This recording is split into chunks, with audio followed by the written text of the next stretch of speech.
Yo YouTube, what's going on? It's HIGHMMA and today we are here to discuss Max Holloway versus Ilia Topuria. UFC 308 has been announced for Abu Dhabi. There's a couple of the big fights on the card that have been announced that we need to speak about because they're going to be changing a lot for the future of some of the divisions in the UFC.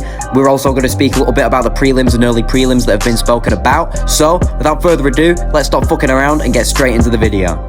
To get us started, I'm going to talk about Max Holloway versus Ilia Topuria, easily the most anticipated fight in the UFC as of right now. They both have a lot of steam, both coming off devastating knockouts. Max Holloway had that knockout over Justin Gaethje at UFC 300 at lightweight. Ilia Topuria had the knockout over Alex Volkanovski at featherweight at UFC 298.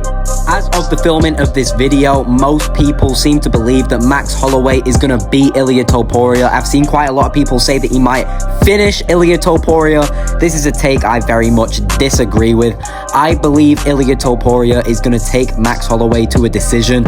I can see a 49-46, honestly. I think he's just too small and too skilled for Max Holloway to deal with. The speed and the power is something that Max will struggle with when trying to dip down to the body. He'll face devastating counter shots, just like Alex Volkanovski did. We've seen him struggle with shorter opponents before, such as, just mentioned, Alex Volkanovski. He's lost to him 3 times in the UFC. And we have seen Ilia Topuria deal with taller opponents before. He faced Jai Herbert, got head kicked in round 1, knocked down. This fight was at lightweight, by the way, so this isn't even his natural weight class. And he still came back and absolutely sent Jai Herbert to the shadow realm.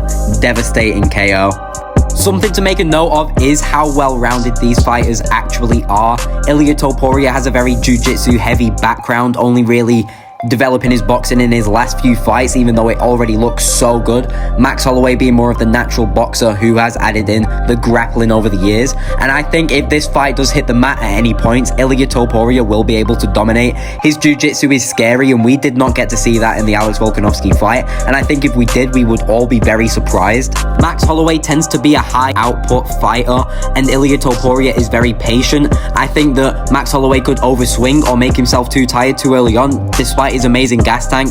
I just think he might leave his chin out there a little too much and to leave it too easy for Ilia Topuria to touch up, no diddy. So for the reasons I've mentioned, as of right now, obviously the fight's only just been announced, I have Ilia Topuria winning by decision.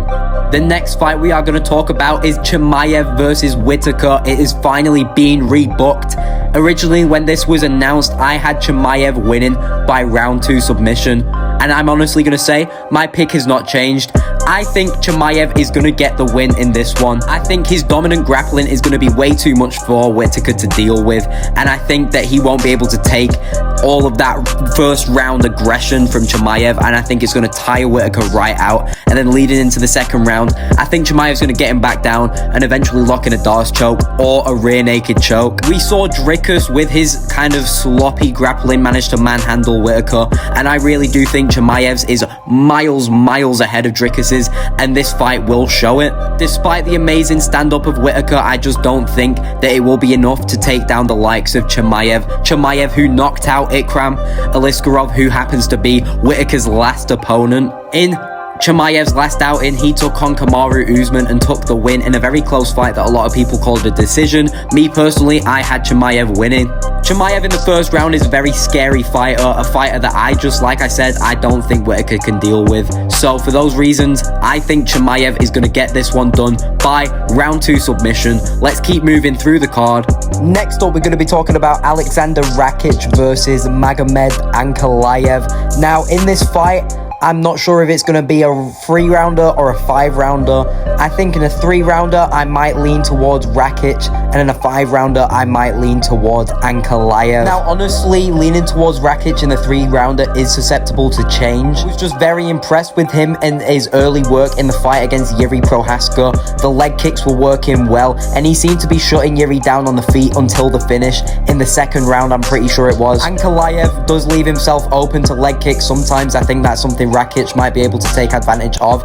I just think that the fact that Ankalaev can mix in the grappling if he wants, and how dominant dominant he has been so far, I do think he will be able to overpower Rakic and work down his chin throughout the fight and possibly find a finish somewhere in round 4 if this is a 5-rounder. If not, he could potentially get the finish in the 3rd round, but I would maybe think that Rakic could win on points in 3 rounds if Ankalaev doesn't turn up the heat. It is a really difficult fight to choose because these are both super high-level guys, and I think that Ankalaev is someone that a lot of people have said he needs a title shot, but have we really seen him against the tippy top of the division yet? I'm not sure. Just a win over Walker doesn't really sell it to me, but despite that, overall, I think I would lean towards Ankalaev, but I would not be surprised if Rakic won a 3-rounder.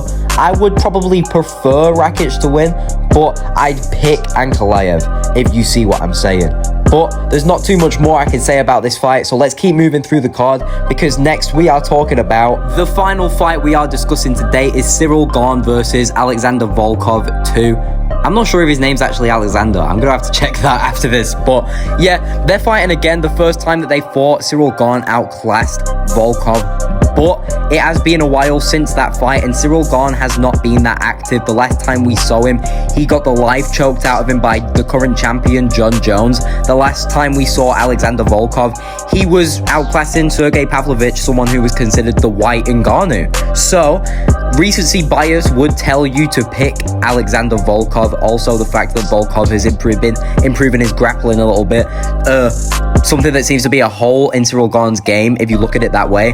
But I think as the fight comes closer, and how I feel now, I think that Ciryl Gane will beat Volkov again. I just believe he will be able to rely on the comfort of knowing that he's beaten him before, and he knows how he likes to fight. However, the ring rust might take its toll on Ciryl Gane, and it might be a little bit too much for him to deal with.